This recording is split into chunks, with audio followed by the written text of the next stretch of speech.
এটা কি কোনো নির্বাচন বলা যায়? কোন সংজ্ঞায় নির্বাচন পড়ে?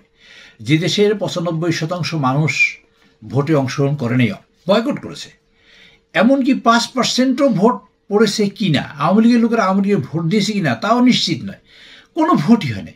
জনগণের অভিপ্রায়, জনগণের ইচ্ছাই যদি গণতন্ত্র হয়ে থাকে, তাই এই নির্বাচনে কোনো গণতন্ত্রের গও হয়েছে আপনি মনে করেন? এগুলো একটা দিক, বাংলাদেশের মানুষ তো এটাকে প্রত্যাখ্যান করেছে পুরোটা। দ্বিতীয় হলো আমেরিকা, ইউরোপিয়ান ইউনিয়ন সহ সমগ্র বিশ্ব, পশ্চিমা বিশ্ব তো আছেই, সমগ্র বিশ্ব, জাতিসংঘ, সকল মানবাধিকার সংস্থা এই নির্বাচন সুষ্ঠু হয় না মর্মে ঘোষণা দিয়েছে এবং তারা বলেছে এই নির্বাচন সঠিক হয় না। তো কাজে পৃথিবীর কেউই এটাকে সঠিক বললো না, বিএনপি এটাকে বর্জন করলো। আপনি কি করে প্রশ্ন করেন যে বিএনপি এটা বর্জন করা ঠিক হয়েছে কিনা? আমার দৃষ্টিতে 100% ঠিক হয়েছে।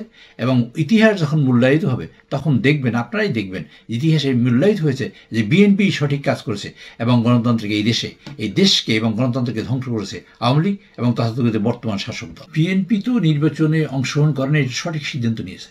এই সিদ্ধান্ত দিয়েছেন আমাদের নেতা তারেক রহমান সাহেব, সেই নেতা যিনি নির্বাচনের 3 মাস আগেই বুঝেছেন যে নির্বাচন সুষ্ঠু হতে পারে না, এখানে গ্রহণযোগ্য হওয়ার কোনো সুযোগ নাই, এই নির্বাচনে পার্টিসিপেটই হবে না এবং নির্বাচন কোনোভাবেই মানুষের কাছে গ্রহণযোগ্য হবে না, 3 মাস আগেই বলেছেন, যা সমগ্র বিশ্ব, আমেরিকা এবং পশ্চিমা বিশ্ব বুঝেছে 3 মাস পরে। তারপরেও আরও একটা দিক দেখবেন, নেতৃত্ব কাকে বলে, নেতৃত্ব কীভাবে তৈরি হয়।